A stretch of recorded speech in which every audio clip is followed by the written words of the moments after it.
Dr. Marcus Elam had always believed in the oath he took 20 years ago, back when he was just a young black man from the south side of Chicago with big dreams and a borrowed stethoscope. Do no harm, they told him, but no one warned him how heavy the harm of others could become when carried alone. At 45, Dr. Elam was a respected physician at a community hospital in Atlanta. He was known for his calm demeanor, quick mind, and a work ethic that made interns both admire and fear him. But the system was fraying. His hospital, underfunded and overburdened, had become a revolving door of pain.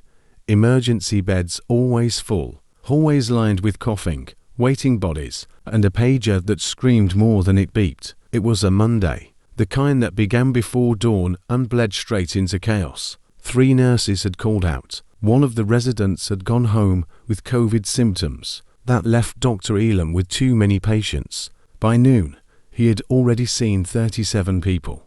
A young boy with sickle cell in crisis, a woman with an ectopic pregnancy, an elderly man who didn't speak English, but clutched his chest in silent agony. He didn't eat, didn't sit, just moved, one room to the next, until the rooms all blurred into one indistinct hum of need.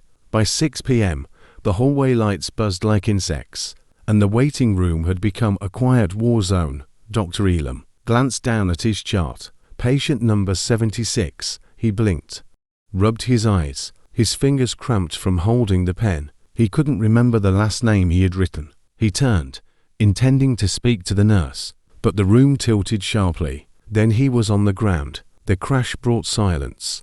A clipboard skidded across the linoleum. A nurse screamed. The waiting room, weary and watching, saw the man who carried them all buckle under the weight. The diagnosis: exhaustion, severe dehydration, cardiac arrhythmia from prolonged stress. He woke up in a hospital bed, his own hospital.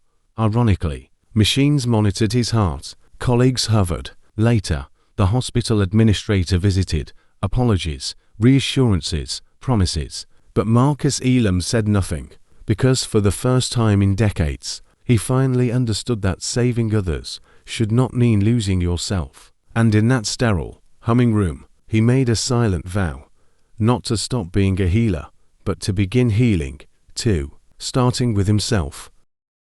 If you enjoyed the story, subscribe, like, and turn on notification for more on the Medical Frontline Chronicles.